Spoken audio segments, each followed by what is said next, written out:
మొదటి బడ్జెట్ అధ్యక్ష, నియామక ప్రణాళిక క్యాలెండర్ను త్వరలోనే ప్రకటిస్తున్నాము అని మొదటి బడ్జెట్లో చెప్పారు అధ్యక్ష.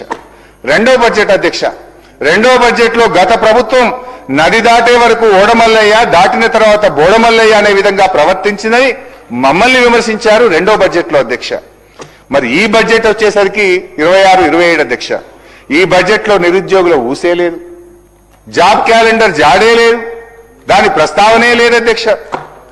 ఒక్కసారి మేనిఫెస్టోలో కూడా ఏం పెట్టారో చూద్దాం అధ్యక్ష. మేనిఫెస్టో అధ్యక్ష, ఇది కాంగ్రెస్ మేనిఫెస్టో అధ్యక్ష.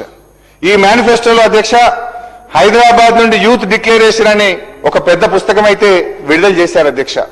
ఈ మేనిఫెస్టోలో ఏం చెప్పారంటే అధ్యక్ష, మొదటి సంవత్సరంలోనే 2 లక్షల ప్రభుత్వ ఉద్యోగాలు భర్తీ చేస్తామని హామీ ఇచ్చారు అధ్యక్ష. నేను అడుగుతా ఉన్న భట్టి గారిని, ఆ 2 లక్షల ఉద్యోగాలు ఇచ్చారా? ఎవరికి ఇచ్చారు? మొదటి సంవత్సరం గడిచిపోయింది, రెండవ సంవత్సరం గడిచిపోయింది. మరి చేయండి. ఒకవేళ ఉద్యోగాలు ఇచ్చుంటే నిరుద్యోగుల విజయోత్సవాలు కూడా జరపండి భట్టి గారు. ఎందుకో చేస్తలేరు నిరుద్యోగుల విజయోత్సవాలు. అంటే ఇక ఈ ముఖ్యమంత్రి గారు అయితే మరీ విడ్డూరం అధ్యక్ష. నిరుద్యోగులకు ఉద్యోగాలు ఎక్కువైపోయి ఇక నోటిఫికేషన్లు చాలు అంటున్నారని చెప్పి సెలవిస్తారు ఆయన. పోదామా మరి? నేను అడుగుతా స్పీకర్ గారు, ఒక పావు గంట హౌస్ అడ్జెంట్ చేయండి సార్. ఇక్కడనే కదా సార్ అశోక్ నగర్.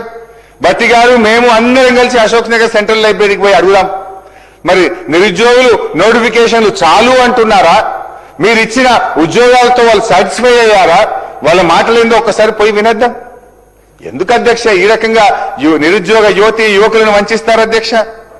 నాడు ఓట్ల కోసం అశోక్ నగర్ సెంట్రల్ లైబ్రరీ చుట్టూ తిరిగారు. నిరుద్యోగుల మెడలో కాంగ్రెస్ కండువాలు వేసి జిల్లాల్లో వారిని తిప్పి ప్రచారం చేయించుకున్నారు. ఇప్పుడు అదే అశోక్ నగర్ లో ఉద్యోగాలు అడిగిన విద్యార్థుల వీపులను విమానం మూత మోగిస్తా ఉన్నారు అధ్యక్ష. తలలు పగలగొట్టి